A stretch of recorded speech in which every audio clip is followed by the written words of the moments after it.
Hello everyone, welcome to magnet brains. Myself Prateek Karn स्वागत करता हूं आपका अपने यूट्यूब चैनल मैग्नेट ब्रेन्स पर, जहां पर आपको मिलता है क्वालिटी कंटेंट, क्वालिटी एजुकेशन, वो भी बिल्कुल बाकायदा फ्री ऑफ कॉस्ट। केजी से लेकर के क्लास 12 तक का पूरा एजुकेशन सब आपको मिल जाएगा डिटेल वीडियो फॉर्मेट में। और अगर आप हिंदी मीडियम के स्टूडेंट हैं तो फिर आप जानते हैं क्या करना है आपको। मैग्नेट ब्रेन्स का हिंदी मीडियम चैनल भी है, जा करके सब्सक्राइब कर लीजिएगा और एकदम याद से नोटिफिकेशन को ऑन कर लीजिएगा। इससे होता क्या है ना कि जैसे हिंदी मीडियम के चैनल पर कोई भी वीडियो अपलोड होता है, चाहे कोई लाइव क्लास हो, कोई अपडेट हो, कोई रिकॉर्डिंग हो, तो उसकी जानकारियां, उसकी नोटिफिकेशन सबसे पहले आप तक पहुंच जाती हैं। आप किसी भी कंडीशन में कुछ भी मिस आउट नहीं करते। बस एक बात का आप खास ख्याल रखें कि हिंदी मीडियम के चैनल पर क्लास 6 से क्लास 12 तक का पूरा कंटेंट अवेलेबल है। कौन कौन से स्टेट बोर्ड से सर? एमपी बोर्ड है, बिहार बोर्ड है, यूपी बोर्ड है, राजस्थान बोर्ड है और दिल्ली बोर्ड है। और अगर आपको ई नोट्स या ई बुक्स चाहिए तो इसी वीडियो के डिस्क्रिप्शन में आपको एक लिंक मिलेगी, जाकर के आप चेकआउट कर लीजिएगा। वहां से आप ई नोट्स और ई बुक्स भी बाकायदा अवेल कर सकते हैं। ठीक है, तो चलिए अब जरा कहानी की शुरुआत करते हैं। क्लास 12 फिजिक्स चैप्टर है 3, चैप्टर का नाम है करंट इलेक्ट्रिसिटी। और ये वाला वीडियो है उसका क्विक रिवीजन वीडियो। कम समय के अंदर बहुत सारी चीजें जो उसकी इंपॉर्टेंट है वो आपके सामने परोस के रख दी जाएंगी। ठीक है, तो बिना समय लगाए आपको लेकर के चलते हैं इसके पहले वाले स्लाइड के ऊपर। स्टार्टिंग यहाँ पे हो रही है रेजिस्टेंस से, लेकिन मैं आपको स्टार्टिंग थोड़ी सी और बैक से लेके जाना चाहता हूँ। ठीक है, देखिए इलेक्ट्रॉन्स के मोशन से करंट बनता है, that is for sure, we everybody knows. ठीक है, लेकिन जैसे मान लीजिए अपने पास में एक कंडक्टर है और इसके पास इलेक्ट्रॉन्स बहुत सारे हैं, इसके पास में इलेक्ट्रॉन्स बहुत सारे हैं, लेकिन अभी क्या है कि इसके ऊपर ना कोई कंपल्सिव फोर्स काम नहीं कर रहा है कि इलेक्ट्रॉन्स को लेफ्ट में ही मूव करना है या फिर राइट में ही मूव करना है। तो इलेक्ट्रॉन्स यहाँ पर रैंडम मोशन शो करेंगे, ये यहाँ चले जाएगा, ये यहाँ चले जाएगा, ये यहाँ चले जाएगा। तो यहाँ पर जो वेलोसिटी होती है उसको बोलते हैं रैंडम थर्मल वेलोसिटी, और यहाँ पर करंट जो है ना this is approximately equal to 0। ठीक है, आई मेरी बात समझ में? तो इसका मतलब ये है कि सिर्फ इलेक्ट्रॉन्स का मोशन मैटर नहीं करता है, मैटर ये भी करता है कि इलेक्ट्रॉन्स का मोशन किसी पर्टिकुलर डायरेक्शन में होना चाहिए। ठीक है, तो अब इलेक्ट्रॉन्स को किसी पर्टिकुलर डायरेक्शन में मूव करवाने के लिए हम क्या करते हैं, इलेक्ट्रॉन्स को किसी पर्टिकुलर डायरेक्शन में मूव करवाने के लिए हम एक बैटरी का सहारा लेते हैं। ठीक है, जैसे आपने एक बैटरी यहाँ पे अटैच कर दी, ये रहेगा बैटरी का प्लस का टर्मिनल, तो यहाँ पे आ जाएगी पॉजिटिविटी, ये नेगेटिव तो यहाँ पे आ जाएगी नेगेटिविटी। अब यहाँ पे क्या है, अपने पास में बहुत सारे इलेक्ट्रॉन्स थे। ठीक है, अब इलेक्ट्रॉन्स के पास में चार्ज होता है नेगेटिव का और यहाँ पे चार्ज होता है पॉजिटिव का, तो सारे इलेक्ट्रॉन जो है ना वो खिंचे चले जाएंगे towards the left hand side. ठीक है, सारे इलेक्ट्रॉन जो है वो खिंचे चले जाएंगे towards the left hand side. और यहां पर मैं ऐसा बिल्कुल नहीं कह सकता हूं कि एवरेज करंट 0 है, यहां पर मैं नहीं कह सकता हूं, यहां पर कुछ ना कुछ करंट आएगा। और यहां पर जो इलेक्ट्रॉन्स की वेलोसिटी होती है ना उसे कहा जाता है drift velocity, because electrons are drifted towards a particular side. ठीक है, because electrons are drifted towards a particular side, तो इसको अपन कहते हैं ड्रिफ्ट वेलोसिटी। अब इस ड्रिफ्ट वेलोसिटी का फॉर्मूला क्या होता है? तो सर जब आप ड्रिफ्ट वेलोसिटी की बात करेंगे ना तो इसका फॉर्मूला होता है ई टाउ बाई एम। ठीक है, जहां पे E का मतलब, छोटे वाले E का मतलब क्या होता है, charge of an electron, capital E का मतलब क्या होता है, इलेक्ट्रिक फील्ड की इंटेंसिटी, M का मतलब क्या होता है, मास ऑफ इलेक्ट्रॉन्स, और ये टाउ जो है ना, this tau basically stands out for relaxation time. ठीक है, this tau basically stands out for relaxation time. जब इलेक्ट्रॉन किसी भी कंडक्टर के अंदर मूव कर रहे हैं तो इलेक्ट्रॉन के पहले कोलिजन और इलेक्ट्रॉन के दूसरे कोलिजन के बीच में जो समय बीतता है उसे कहा जाता है रिलैक्सेशन टाइम। जब उसका एवरेज लेके चलेंगे for all the electrons inside the conductor, तो फिर वो जो समय आएगा उसे कहा जाता है एवरेज रिलैक्सेशन टाइम। ठीक है, आगे बात समझ में? Now the thing is this, देखो ये अपने पास मेन फॉर्मूला था, ऑब्वियसली है तो वेलोसिटी ही, तो यूनिट क्या होगी इसकी सर, मीटर पर सेकंड होगी, उसके अलावा कुछ थोड़ी ना होगी। अब देखो होता क्या है कि अगर हम सिस्टम का या कंडक्टर का टेम्परेचर अगर हम इंक्रीज कर देते हैं तो टेम्परेचर को इंक्रीज करने से इलेक्ट्रॉन के जो कोलिजन है वो काफी बढ़ जाते हैं। ठीक है, समझ में आ रही बात? जैसे आपने टेम्परेचर इंक्रीज कर दिया तो टेम्परेचर को बढ़ाने से इलेक्ट्रॉन के जो कोलिजन थे वो बढ़ जाएंगे, और जब इलेक्ट्रॉन्स में कोलिजन बहुत ज्यादा होंगे तो उसकी वजह से रिलैक्सेशन टाइम जो है ना इलेक्ट्रॉन्स को कम मिलेगा। अब सिंस इलेक्ट्रॉन्स को रिलैक्सेशन टाइम कम मिलेगा तो इलेक्ट्रॉन्स की ड्रिफ्ट वेलोसिटी भी यहां पर कम हो जाती है। It is as simple as that. अब यहां पे एक फंडा होता है कि सर अगर वेलोसिटी, इलेक्ट्रॉन्स की ड्रिफ्ट वेलोसिटी अगर ज्यादा है तो करंट ज्यादा होना चाहिए, अगर ड्रिफ्ट वेलोसिटी कम है तो करंट कम होना चाहिए। ये बात बिल्कुल सही है, और इसी को टेस्टिफाई करने के लिए हमारे पास में एक फॉर्मूला भी होता है, नावेद कहते हैं इसको हम, इस फॉर्मूले को हम नावेद कहते हैं। I is equals to NeAVD, जहां मैं आपको बता दूं I is the amount of current, E is the charge of an electron, A area of cross section होता है, VD का मतलब होता है ड्रिफ्ट वेलोसिटी, और यहाँ पे जो N है ना, this N stands for number of electrons per unit volume. ठीक है, इस N का मतलब क्या होता है सर, इस N का मतलब होता है number of electrons per unit volume. इस N का मतलब क्या होता है sir, number of electrons per unit volume. और इसी के तर्ज पे इसकी यूनिट क्या हो जाएगी, इसकी हो जाएगी यूनिट सर पर मीटर क्यूब के बराबर। ठीक है, यहां पर जो चीजें लिखी हुई है कि आप लोगों को समझ में आ गया सर, बिल्कुल बेहतरीन तरह से समझ में आ चुका है। ठीक है, अब जरा यहां पे अपन ध्यान देंगे एक्सपैंडेड फॉर्मूला फॉर रेजिस्टेंस। ठीक है, जैसे मान लीजिए आप लोग सब समझते हैं कि I इज इक्वल टू नावेद वाला फॉर्मूला था NeAVD। ठीक है, अब जरा ध्यान देना, N को अपन बिल्कुल छोड़ देंगे, E को अपन छोड़ देंगे, A को अपन छोड़ देंगे। इस VD का मतलब क्या होता है, ड्रिफ्ट वेलोसिटी, और इस ड्रिफ्ट वेलोसिटी का फॉर्मूला क्या होता है, E टाउ बाई m के बराबर। ठीक है, now the thing is this कि जो इलेक्ट्रिक फील्ड की इंटेंसिटी है ना, ये होता है dv अपॉन dr, मतलब v अपॉन l। ठीक है, तो therefore I is equals to n e square a tau m। इस e को हम खोलेंगे तो v बाई एल के फॉर्मेट में ही खुल जाएगा, कोई दिक्कत नहीं है इसमें। अब हम एक काम करेंगे, I अपॉन v करेंगे, और यहाँ पे क्या हो जाएगा sir, n e square a tau over ml हो जाएगा। ठीक है, ये वाली बात समझ में आ गई। इसको हम रेसिप्रोकेट करेंगे तो हमारे पास क्या बन जाएगा, v by I is equals to ml upon n e square a tau हो जाएगा, और v upon I is basically r, this is from Ohm's law. तो r इज इक्वल्स टू क्या आ जाएगा हमारे पास में, ml upon n e square a tau. अब हम इसको ऐसे लिख सकते हैं, m upon n e square tau को अलग, L अपॉन A को अलग। ठीक है, अब जरा ध्यान देना, ये जो M है वो कांस्टेंट है, number of electrons per unit volume constant है, चार्ज ऑफ इलेक्ट्रॉन कांस्टेंट है, रिलैक्सेशन टाइम कांस्टेंट है, तो ये पूरी चीज कांस्टेंट हो चुकी है। इसको हम सिर्फ और सिर्फ रो के सिंबल से सिंबलाइज कर देंगे, और इस रो का मतलब होता है, इस रो का मतलब होता है रेजिस्टिविटी। ठीक है, या फिर आप इसको स्पेसिफिक रेजिस्टेंस भी कह सकते हैं। अभी के लिए मैं इसमें सिर्फ और सिर्फ रेजिस्टिविटी लिख देता हूं। इसकी यूनिट क्या हो जाएगी सर, ओम मीटर, ओम मीटर।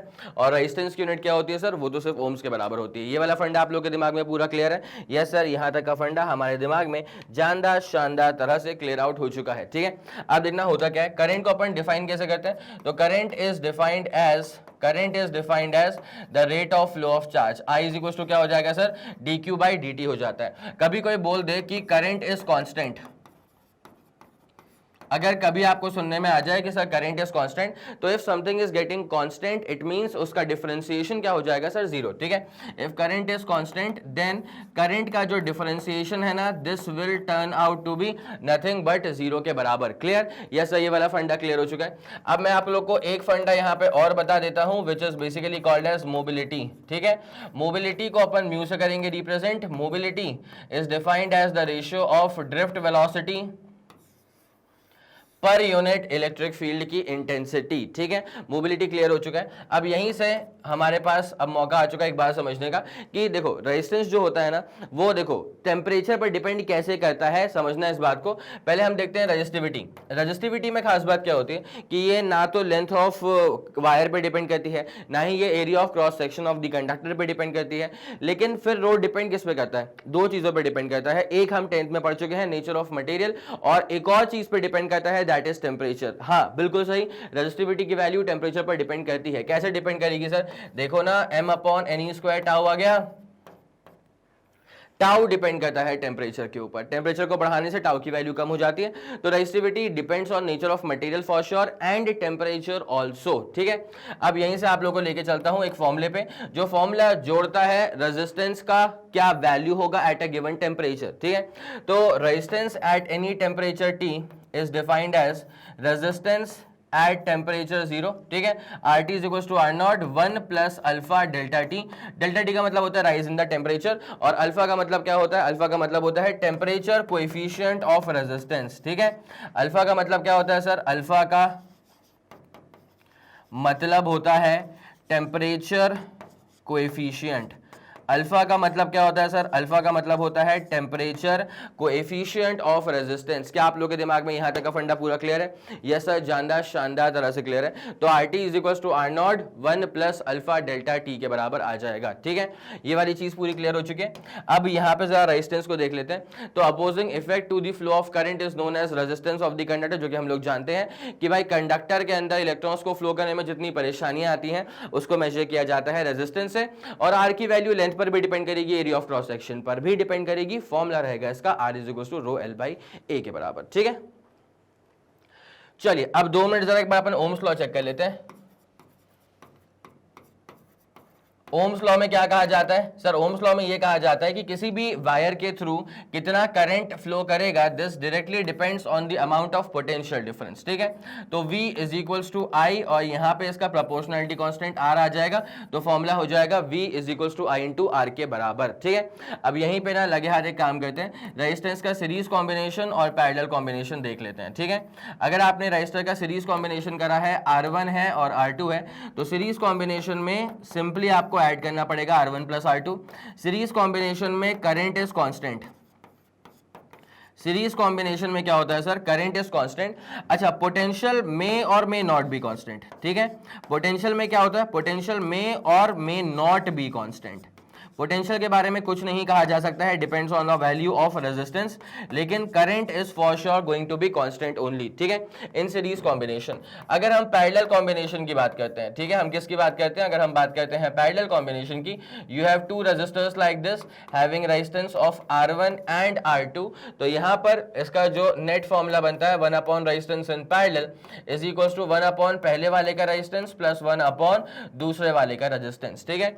अब एक और बड़ी प्यारी चीज यहां पे होती है कि पैरेलल कॉम्बिनेशन में क्या होता है? पोटेंशियल रिमेन्स कांस्टेंट, ठीक है, और करंट में क्या होता है? करंट में और may not be constant, current में और मे नॉट बी कांस्टेंट, लेकिन पोटेंशियल रिमेन्स कांस्टेंट ओनली। मेरे ख्याल से ये वाला फंडा आप लोग के दिमाग में बेहतरीन तरह से बैठ चुका होगा, ठीक है, कोई दिक्कत वाली बात नहीं है इसके अंदर। यस सर, ये वाला फंडा पूरा क्लियर हो चुका है, ठीक है।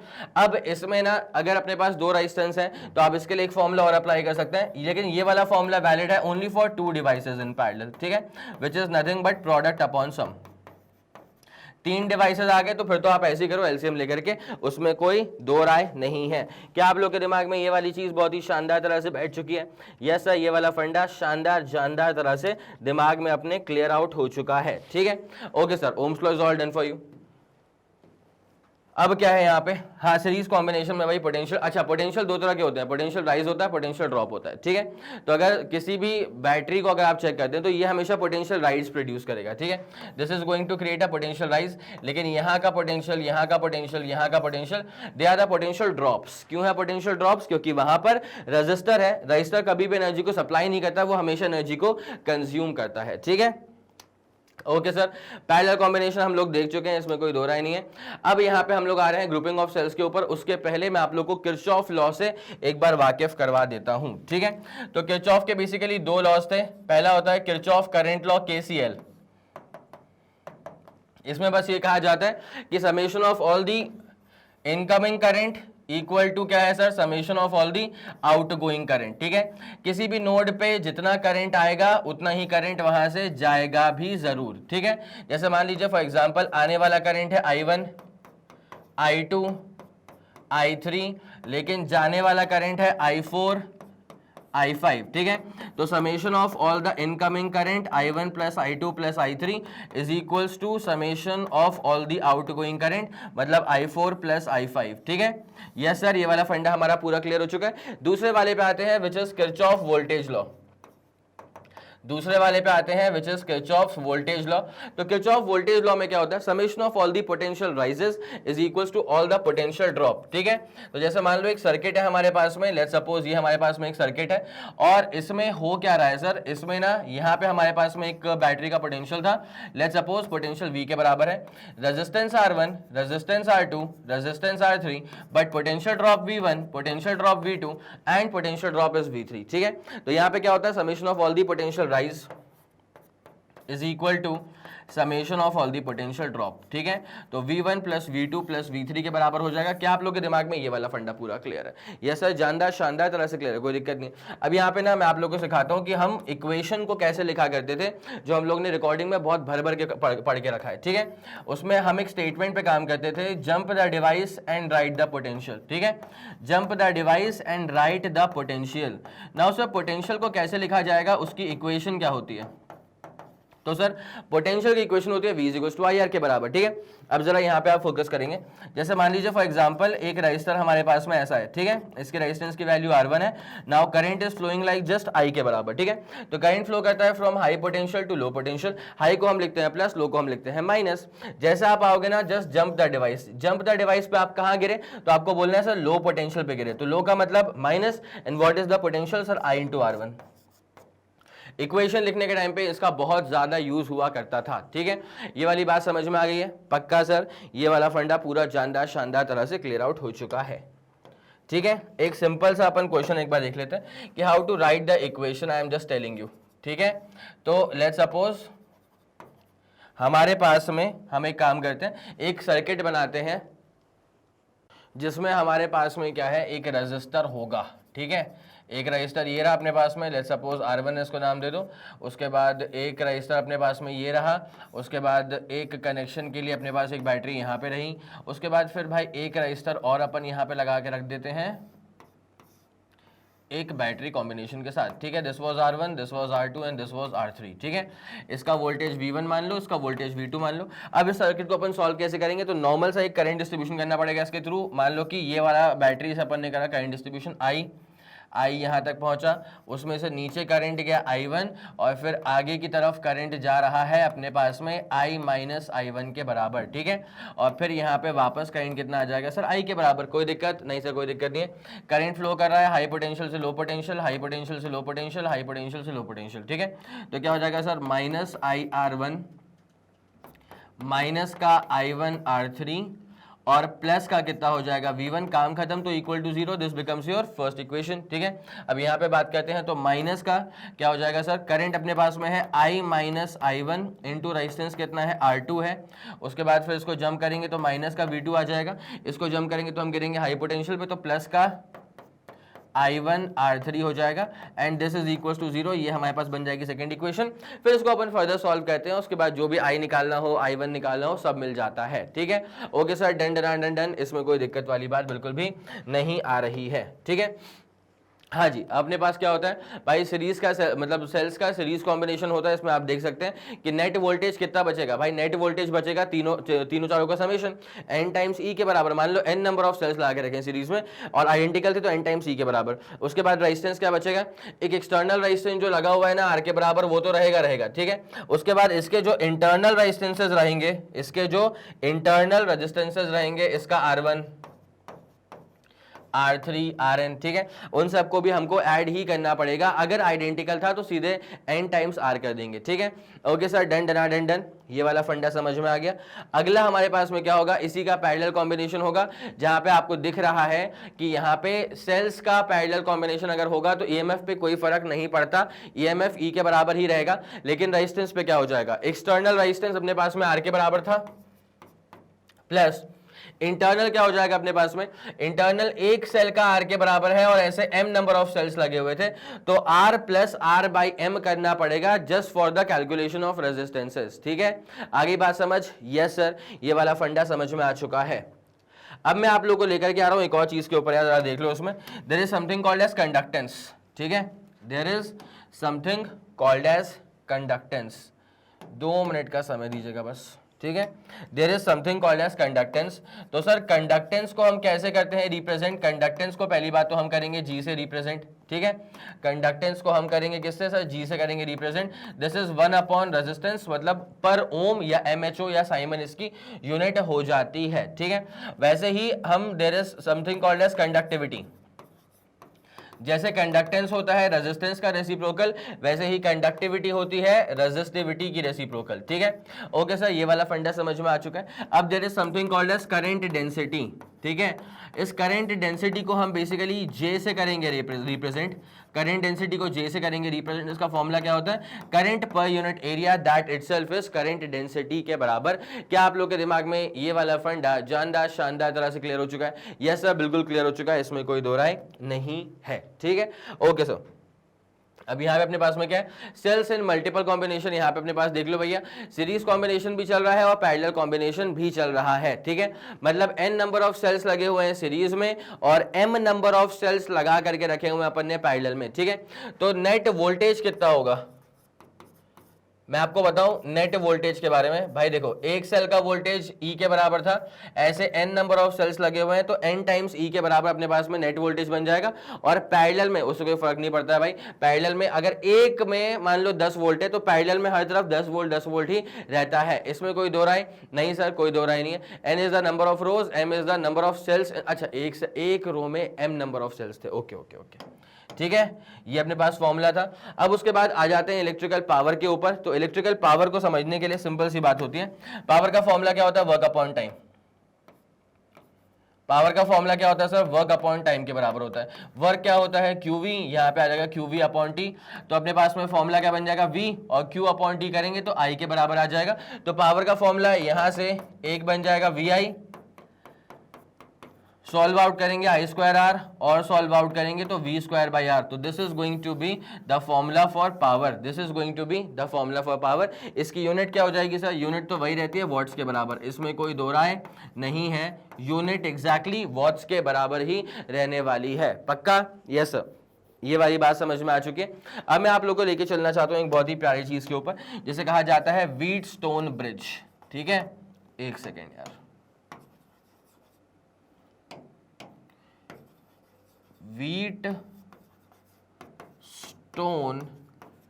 ब्रिज, ये एकदम अलग एक तरफा तरह का सर्किट होता है। ठीक है, इसमें बेसिकली क्या होता है कि for example if you have a resistor like this, ठीक है, you have one more resistor like this, और सेंट्रल ब्रांच में मान लो गैल्वेनोमीटर लगा के रखा हुआ है हमने, जो कि डिफ्लेक्शन शो करेगा जब करंट पास करेगा तो। ठीक है, और उसके बाद में हमारे पास में ये हमने कर दिया, इसका रेजिस्टेंस है R1 के बराबर, इसका रेजिस्टेंस है R2 के बराबर, इसका रेजिस्टेंस है R3 के बराबर, इसका रेजिस्टेंस है R4 के बराबर। ठीक है, तो यहां पर क्या होता है सर? यहां पर ऐसा होता है कि अगर ऐसा हो गया कि लेफ्ट आर्म का रेशियो मतलब R1 बाई R2, अगर राइट आर्म के रेशियो मतलब R3 बाई R4 के बराबर हुआ, अगर लेफ्ट आर्म का रेशियो राइट आर्म के रेशियो के बराबर हो जाएगा, then central branch gets cut off. ठीक है, तो no current passes via central branch, no current passes via central branch, जहां पे लगा हुआ है गैल्वेनोमीटर G। ठीक है, तो यहाँ पे G जो है ना वो गैल्वेनोमीटर को भी रिप्रेजेंट कर रहा है और गैल्वेनोमीटर के इंटरनल रेजिस्टेंस को भी रिप्रेजेंट कर रहा होता है। ठीक है, ये वाली बात समझ में आ गई थी आप लोग को व्हीटस्टोन ब्रिज की। हालांकि यहाँ पे अपने पास में ये अपने पास पूरा पावर था, और यहीं पर मैं आप लोग के सामने एक और चीज यहाँ पे प्रस्तुत कर देता हूं, जैसे कहा जाता है जूल्स लॉ ऑफ हीटिंग। ठीक है, जूल्स लॉ ऑफ हीटिंग में ये होता है कि अगर किसी कंडक्टर में से करंट पास कर रहा है for T amount of time, तो उसके आसपास कितनी हीट डेवलप करेगा, वो कितनी हीट डेवलप करेगा। तो जरा समझते हुए चलना, you have a resistor like this through which current I is passing and this current I is passing for t amount of time। ठीक है, अब आपको हीट निकालना है मतलब वर्क निकालना है, हीट निकालना है मतलब वर्क निकालना है। वर्क का फॉर्मूला क्या होता है? Q इंटू वी होता है। अब Q क्या होता है? IT के बराबर, और V क्या होता है? IR के बराबर। ठीक है, तो therefore heat is equal to क्या हो जाएगा? I इंटू आई करेंगे तो I square R into t आ जाएगा। ठीक है, तो H का फॉर्मूला क्या हो जाएगा हमारे पास में? I स्क्वायर RT के बराबर, और हीट की यूनिट वैसे भी क्या होने वाली है सर? जूल्स के बराबर ही होने वाली है। क्या आप लोगों को पूरा क्लियर हो चुका है? यस सर, इसे कहा जाता है जूल्स लॉ ऑफ हीटिंग। ठीक है, अब इसके बाद मैं आप लोगों को लेके चलना चाह रहा था वो क्या बोलते हैं मीटर ब्रिज के ऊपर। ठीक है, अच्छा, cells in series combination, parallel combination वो अपन लोग देख चुके हैं, उसमें कोई दिक्कत नहीं है। सेम फॉर्मूला आ रहा है अपने पास में, अब जरा चेक कर लेना। ईएमएफ का मतलब क्या होता है? टोटल पोटेंशियल डिफरेंस, जब सर्किट में से करंट ड्रॉ नहीं किया जा रहा है। ठीक है, और अगर ऐसा होता है कि सर्किट में से कुछ करंट हमने ड्रॉ कर लिया है, तो वो बेसिकली लॉस कहां पर होता है? Across the internal resistance. ठीक है, अब जो इंटरनल रेजिस्टेंस का लॉस हटाने के बाद जितना पोटेंशियल बचा, उसे कहा जाता है टीपीडी, टर्मिनल पोटेंशियल डिफरेंस। ठीक है, चले सर, ओके डन। अब यहाँ पे कुछ केसेस थे इसके और उसके रिजल्ट है, मैं चाहूंगा कि आप इसका स्क्रीनशॉट लेके चलें। सेल्स पैरेलल अपन देख चुके हैं। ठीक है, अब EMF and internal resistance of all the cells are equal. कौन से वाले? अच्छा, ईएमएफ कितनी बैटरी की? ई के बराबर है, और total resistance of the combination of N cells is R by N in parallel combination. Parallel में तो ऐसे ही होता है, ईएमएफ सेम रहता है और रेजिस्टेंस तो घट जाएगा ना बेसिकली। Okay sir, done. इसका केस था, इसको और इसको स्क्रीनशॉट ले लेना। ठीक है, अब यहाँ पे हम लोग इसका सीरीज कॉम्बिनेशन भी देख चुके थे, जो कि पिछली वाली स्लाइड ही थी, वही यहाँ पे रिपीट हो गई है। चलिए sir, series in mix grouping of cells. Mix grouping में क्या होता है कि आपने n नंबर ऑफ सेल्स को सीरीज में लगा दिया और m number of combination parallel में आपने लगा दिए, तो उस केस में फॉर्मूला कैसे उठ करके अपने पास में आएगा, तो जरा गौर करते हुए चलेगा। अगर n number of cells series में लग गए हैं तो अगर एक का ईएमएफ ई के बराबर होगा तो n नंबर ऑफ सेल्स का ईएमएफ n ई के बराबर हो जाएगा।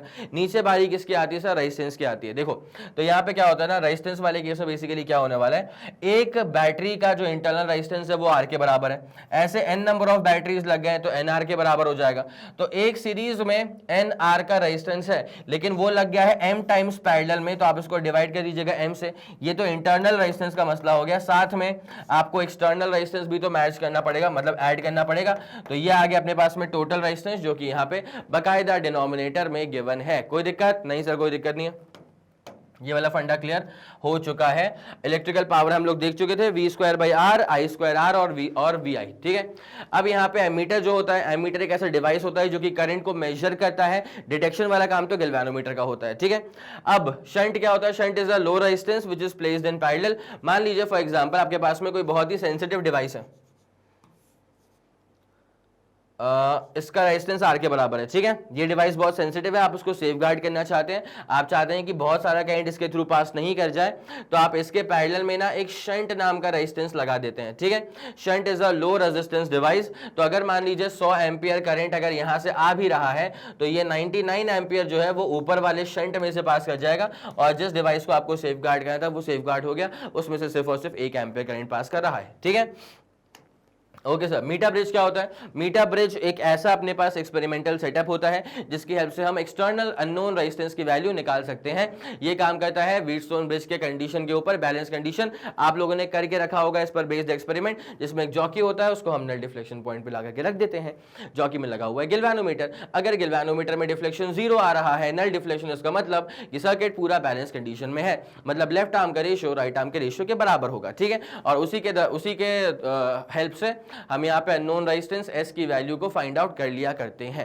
Okay sir, done done done done, ये वाला फंडा आप लोगों के दिमाग में अच्छे से आ चुका है। अब वहीं पे अपने पास में एक पोटेंशियोमीटर होता है, थोड़ा सा ज्यादा सेंसिटिव डिवाइस होता है as one compare to a meter bridge, ठीक है। और ये रहेगा उसके साथ जो अटैच फॉर्मूले हैं, ये अपने पास सारे के सारे फॉर्मूले लिखे हुए हैं, जल्दी से आप इसका स्क्रीनशॉट ले लेना, ठीक है। Okay sir, done. एक और फॉर्मूला है इसका इंटरनल रेजिस्टेंस का, जहां पे पोटेंशियोमीटर की दो लेंस L1 और L2 का जिक्र है, ठीक है। फिर कोई दिक्कत तो नहीं है। और इसी के साथ खत्म होता हुआ हमारे ये जानदार शानदार सा लेक्चर। उम्मीद करता हूं कि आपको हर एक बात बहुत ही बेहतरीन तरह से समझ में आ गई होगी। अगर आपको लगा कि इस वीडियो ने सच में आपकी हेल्प करी है तो बनता ही है कि आप इस वीडियो को लाइक करेंगे, उसके बाद इस वीडियो को फैला दो अपने सारे मित्रमंडल में। सबको ये बात मालूम चल जानी चाहिए कि मैग्नेट ब्रेन्स के चैनल पर प्लेलिस्ट में फिजिक्स में क्या क्या शानदार चीजें ऐड हो चुकी हैं और क्या जबरदस्त चीजें आप तक और भी जल्द से जल्द पहुंचने वाली हैं। अगर आपका कोई भी फीडबैक है या सजेशन है, तारीफ है या बुराइयां हैं या जो कुछ भी है, तो बड़े प्यार भरे शब्दों में अपनी सारी बातें आप मुझ तक पहुंचा सकते हैं यूजिंग द कमेंट सेक्शन। मैं और मेरी पूरी टीम सुपर एक्टिव रहेगी, हम लोग बाकायदा सारे कमेंट्स को चेक करते हुए चलते हैं, बिकॉज आपके फीडबैक पे काम करके वीडियोस की जो क्वालिटी है वो टॉप नॉच लेवल तक पहुंचती है और फिर हम आप तक डिलीवर कर पाते हैं, ठीक है। इसी के साथ खत्म करेंगे इस पूरे वीडियो को। और जैसे कि आप सब लोग जानते हैं कि मैग्नेट ब्रेन्स जो आपको प्रोवाइड करता है वो है English medium as well as Hindi medium वाली classes with entire full complete syllabus coverage. उसी के साथ साथ CBSE board, Delhi board, Bihar board, UP board, MP board, Rajasthan board और वैदिक मैथ्स क्रैश कोर्स और स्पोकन इंग्लिश। इसके अलावा अगर आपको कोई भी इंफॉर्मेशन चाहिए तो फिर आप मैग्नेट ब्रेन्स के ऑफिशियल वेबसाइट पर जाकर के विजिट कर सकते हैं। Thank you so much.